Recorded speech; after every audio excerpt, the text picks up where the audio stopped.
एक छोटे से गांव में एक अजीब सा दिन था। आकाश में काले बादल घिरे हुए थे, लेकिन बारिश कहीं नहीं दिखती थी। गांव के लोगों ने सोचा था कि आज कोई बड़ा तूफान आएगा, लेकिन ऐसा कुछ नहीं हुआ। राजू नाम का लड़का उस दिन बाजार में आया था। वो बाजार के एक कोने में खड़ा था, जहां से गांव के बुजुर्ग और व्यापारी अपनी दुकानें चला रहे थे। राजू हमेशा शरारतें करता रहता था, लेकिन उस दिन कुछ और ही हो रहा था। वो एक पुरानी दुकान के पास खड़ा हुआ था, जहां एक चश्मा लगाने वाला बुजुर्ग बैठा था। राजू को देखते ही बुजुर्ग ने कहा, तुम्हारे पास एक गुलाबी नोट है ना? राजू चौंकते हुए बोला, आपको कैसे पता? बुजुर्ग मुस्कुराया और फिर बोला, तुम्हारे हाथ में वही गुलाबी नोट है जो किसी जादुई शक्ति से जुड़ा हुआ है।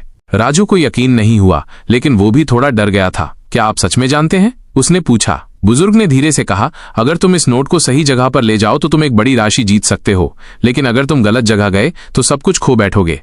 राजू की धड़कनें तेज हो गईं। उसे समझ में नहीं आ रहा था कि ये क्या हो रहा था। वो गुलाबी नोट अपने जेब से निकाल कर देखता है और तभी अचानक आकाश में बिजली चमकती है। अब तुम्हारे पास सिर्फ 1 घंटा है, जल्दी करो, बुजुर्ग ने कहा। राजू जल्दी जल्दी एक रास्ते पर बढ़ता है, लेकिन रास्ते में अजीबोगरीब घटनाएं घटने लगती हैं। कोई आकर उसे एक पुराने संदूक की चाबी देता है, तो कोई उसे घड़ी में घुमाकर कुछ और बताता है। अंत में राजू उस संदूक को खोलता है और वहां पर सिर्फ एक और गुलाबी नोट होता है।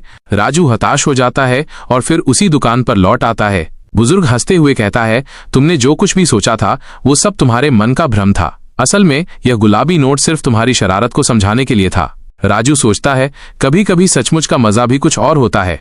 गांव में फिर से काले बादल घेरते हैं, लेकिन अब कोई भी डर के बजाय हंसी में खो जाता है।